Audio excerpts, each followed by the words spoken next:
Today I'm going to talk about the measurement tools I use and their pros and cons. Hi, I'm Charlie. I come from investment banking and I help enterprises to cut their CAC, increase their margin, and scale profitably. So the first method I want to talk about is MMM. So MMM is great for the top of the funnel because of a lot of other metrics or problems that they don't really understand what is driving the bottom of the funnel. For example, it's an issue with the MTA we're going to take later on.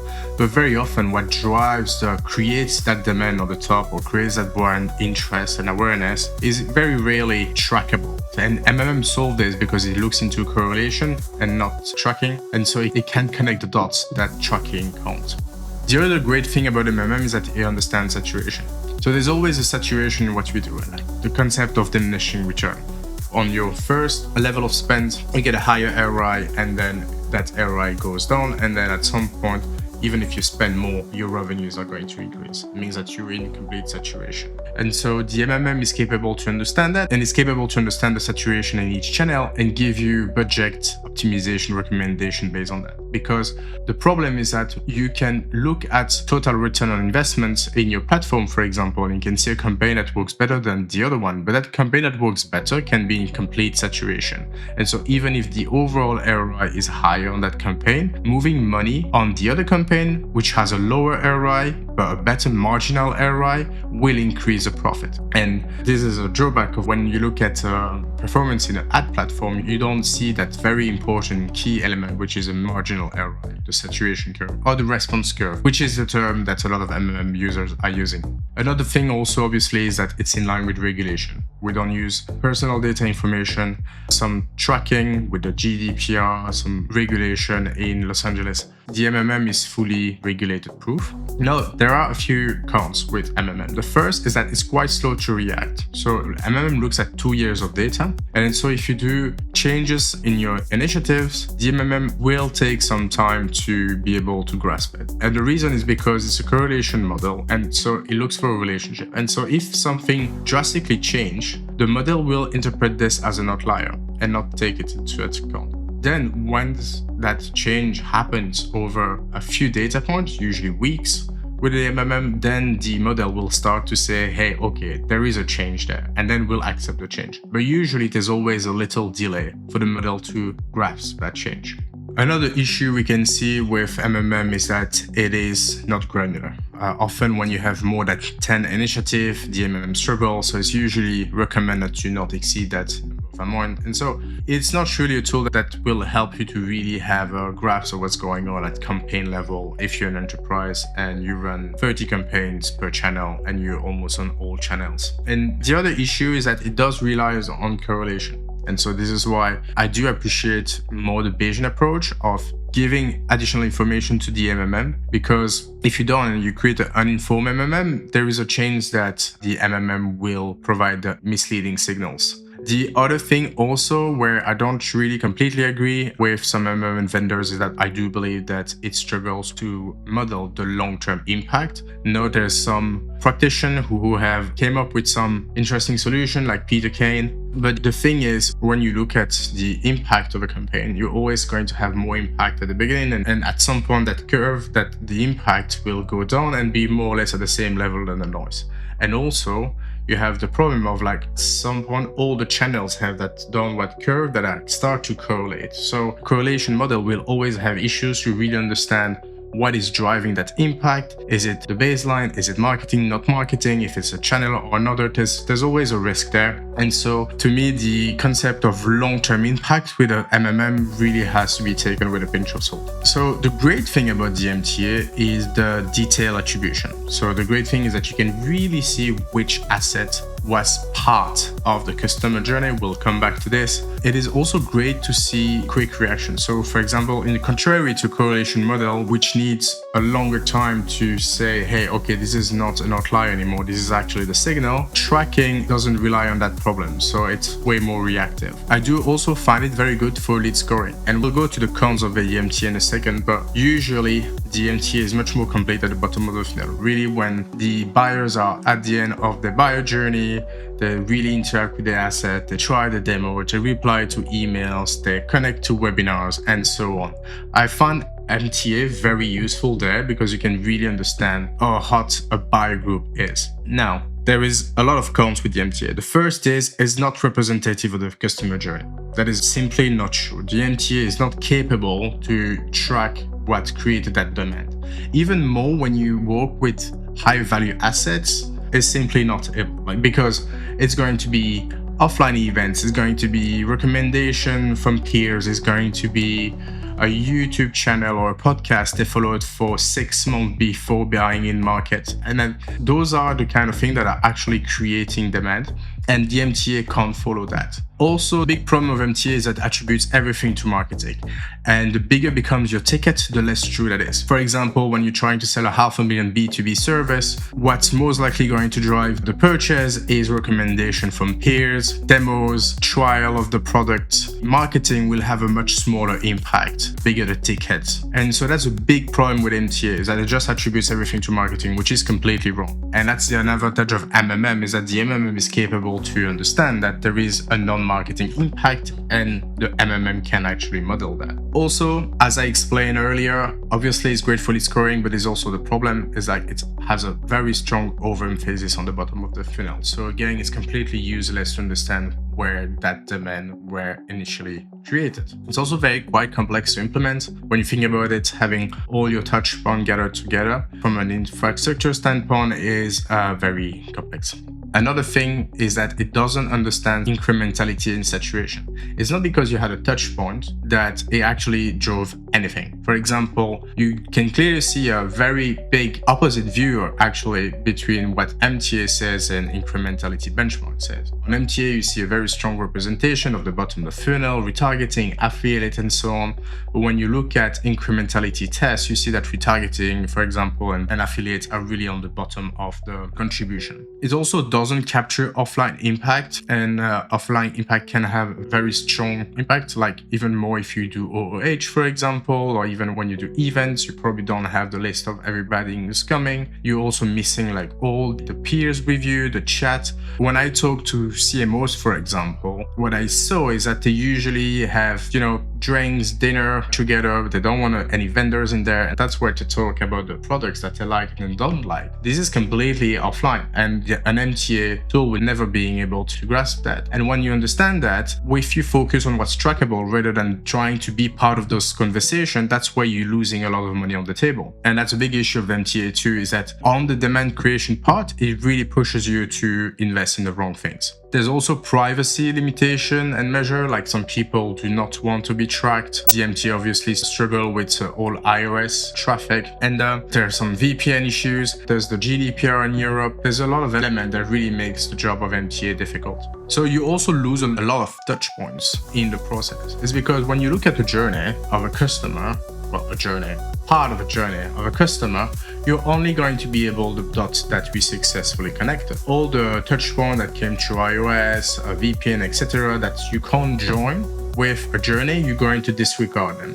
And a lot of those touch points are extremely important and have contributed to the journey. So you really work with a very narrow view of your data. Again, as I said, it's really not a representation of your customer journey at all. And the thing is, MTA tried to solve this with knowledge graph, but my experience is that those things are not really bulletproof. There's a lot of issues with it. The real capabilities of those knowledge graph, cross-device, cross-channel, is actually quite limited. And finally, it can miss external factors. MTA suddenly, if for example there's a change in price or change in demand that's happening at the same time that you push an asset, the MTA will say, hey, that asset is great, which actually is not. So in conclusion to the MTA, yeah, I really like it on the bottom of the funnel, but no, it's not really a tool that you should use to understand what drives the demand to your product, rather than what is closing your customers. So another measurement tool I like to use is Self-Attribution. I did a whole episode about it. So it's simple to implement. It helps to attribute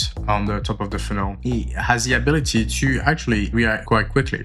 When you create something new, when you push a channel, you can very visibly see a difference in the self-attribution. So those reports based on where you ask a question can be rather reactive. It really depends on the product. If it's a B2B, I like the demo. And then if there is a purchase at the end at some point, we're linking that email to the purchase, making sure that we knew where they're coming from initially, and we follow them all the way to the purchase. If it's a D2C, I like when we create a login, for example, just after the purchase page. I actually work with a company right now. We have it at multiple levels, which is interesting because we can see that there is, for example, one channel which is great to drive appointments, but has a close rate which is much lower. So you can actually find a way to see the data at different levels. The only thing is you have to be sure that you're not asking the person twice the same question. So you need to have like a good CRM in place. So if the person has an appointment, don't ask the person again, hey, how did you hear about us? You want to avoid that. Now, the problem with self-attribution is often it's a one channel answer. So often you're going to have just one channel, and we know that a lot of channels contribute to single journeys. But the thing is, you'll have the most important one. So it's a con, but you're still going to have a decent answer. The other thing that a lot of people say is that it relies on user input, like human data. Yes, of course, but that's really not an issue when you use statistics. So look at your data, look at outliers. For self-attribution, you don't want to look at each response particularly. You want to look into trends overall. The next measurement method is uplift, incrementality, A/B testing. All of those methods that create two groups to help you understand what is the real impact of a change, push and spend, etc. So it's great because it solves the correlation problem that MMM has, because the MMM has to take conclusion based on the data it sees. If you do an incrementality test, in a correct incrementality test, you control for the change. And so you will have a much better read of the impact. And then you can communicate this to your MMM. Incrementality test is definitely the gold standard of testing for the moment. It helps you to understand the attribution to the top of the funnel, and it's actually able to react quite quickly to change and performance investment. When you push spend, you should see changes. Now, there is a caveat to that, is that, and that's a bit of the con of those tests, is that if you have a longer consideration journey, you probably want to look into an event that happens before the purchase. It can be a demo for B2B, it can be a sign up for B2C. But the problem is that often we use 4 to 6 weeks for an incrementality test or an A/B test. If the people are taking 6 weeks to buy, for example, then you're not going to see the impact. So that's a big issue with those, is that it doesn't model the long-term impact. And so it has just a narrow view of the impact, because if you look into revenue, for example, you're only going to see the impact of initiative on the people ready to buy now. The thing is, only 5% of people are buying now. 95s are just not buying right now, but they will remember you because they saw the ad before. And so that's a bit of the limitation of the incrementality test. The other problem I see is that it can get very expensive. And so the reason is because we come back to that diminishing return curves, right? And we say, oh, we need to have a minimum detectable lift of X.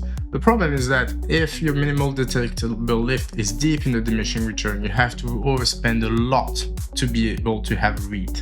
And that is what I see most of the time, is that we come up with budget for the incrementality test that just make the test not worthy anymore. Also, the thing is that it's a snapshot in time. So an incrementality test result in June might not run to the same result in July, which means that you need regular testing. Or one thing you can do is that you can use other metrics as a proxy to see if there is a change in performance, which is why I like to look at different metrics at the same time. Because if you see a sudden change in other metrics, then it's a clear sign that you might want to rerun your incrementality test or question the incrementality test that you had months ago. It's also very complex to run when you have a lot of channels. When you have two channels like Meta and Google search, it's quite easy to run an incrementality test and see a read. But when you're on Google, Meta, Instagram, TikTok, etc., then everything gets more complicated. And because there's more noise, because you usually also need a bigger push on the budget to be able to see a read, because all the other channels and all the other budgets are creating some noise. So yeah, when you have a lot of channel, it can be quite challenging to run an incrementality test. But the thing is, your recommendation is always to start with the big ones. We have incremental benchmarks that you can refer to. So usually if you have spent in Google brand search, if you have a lot of spend in retargeting, these are usually the one you have to start with. And also it will depend on the budget you have. So focus on the bigger budget first and then look into the smaller one, because the smaller you get, the more difficult it will be for you to get a read. Another measurement method I like to use, but it's mainly for B2B, although I do work with B2C, which have shops, so it's work too. So it's sales notes. So sales note is great because it's raised from client month, and you usually have a lot more context about the person's journey. So why now, who were the other people, what other people you considered, and so on. Obviously, you have to keep it short. A very well-defined question can really help you to get way more context about why the people came to you and bought from you. The cons to that is that it requires precise sales scripts. You need to have a good relationship with the sales. You need to explain them really clearly why it's so important to them. And actually those questions can be very important to them too. But you need to have an agreement between sales and marketing to be able to do that. And then also you need data sharing between marketing and sales. It's very unfortunate to see so many companies where sales and marketing are not sharing the data because they're really on the same team. And the only way for marketing to really understand what's their impact is to have access to those sales calls, to those pipeline, understand what is driving the buyer to buy, etc. Tracking is not going to solve this. Another measurement tool I like to use is session quality tracking. So as I explained, MTA loses a lot of data because it's going to disregard all the data points it can't connect into a journey. So session quality traffic actually solves this because we're not looking at a journey, we're looking at touch points by campaign. You are able to really track down exactly where is the highest intent. For example, what I did see once is that you had cost per session on prospecting campaigns, which was much higher for Meta versus TikTok.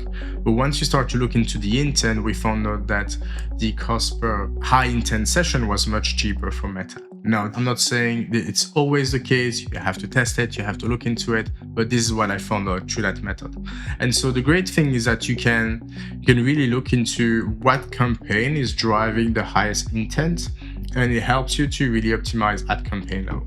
The other great thing is that you can also draw saturation curve on this, and so you can really create budget allocation on top of this to optimize the number of higher intent sessions that are landing on your website. The problem I do see is that obviously it doesn't explain what drive SEO direct and brand search revenue. So usually we know that there is a high intent, for example, for Meta, that person is going to come back to SEO direct or brand search and buy. So we don't have that direct connection between the two. But that's the whole point of it. It's a mid-funnel measurement, is that we look into what drives the highest intent, knowing that those people will come back to the bottom of the funnel channels later on. Another issue we have with that kind of measurement is that it doesn't work with zero-click ads, just like MTA. So if you do TV, OH, etc., those initiatives are going to be not visible on those tracking measurement methods. Another measurement method I like to use is share of search and branded query. So it's great because it's capable to track the interest and mental availability before the purchase. So again, we go back to the 95 out of market, 5% in market. You can actually track when people start to get interested in your product and your brand to actually go on your website before they want to buy. And so this is a leading indicator that helps you to understand how great your marketing is doing before having any impact on the bottom line. What is great also is that it helps you to see how your industry is growing. So for example, if your industry is going down and your revenue is going up, this means that you're doing very well. If your industry is going up and your share goes slower, it means that you are running behind your competitors. So going back to this, what the great thing is that you can compare also yourself against the competitors. So you can really see the share of search by competitors. For example, right now, if you put Salesforce and HubSpot in one basket, HubSpot has about 12% of that share of search, while Salesforce has 88%. The other great thing is that it works across many channels. So it's queries on Google search, but also people are increasingly using social media for search. So TikTok, Instagram, Pinterest, all of those channels are used for search now. And a lot of share of search tools are capable to track that. The con, obviously, is that it doesn't explain the why. It tells you that it's working, but it doesn't tell you what's working. So it's really a way to confirm the other initiative you're doing. But yes, it's not telling you the why. It's also harder in niche markets. So when you have niche markets with smaller competitors, the volume is not enough to have nice data about this. Another issue is that we have delay signal for share of search. So usually you're a month and a half behind when this happened. You can model this, but it's not perfect. And it also depends on accurate keyword tracking, which, to be honest, is not that easy to do. Yeah, so for self-search and branded queries, we also have like a very interesting analysis research paper that showed, for example, an increase of 5% in share of search leads to 3% market share in the next 6 to 12 months. We also have another, and that was from BNet, Liz Binet, and then Google Trend also explained that an increase in 1% in brand search is an increase of 0.5 to 1% increase of sales of line within the 4 weeks.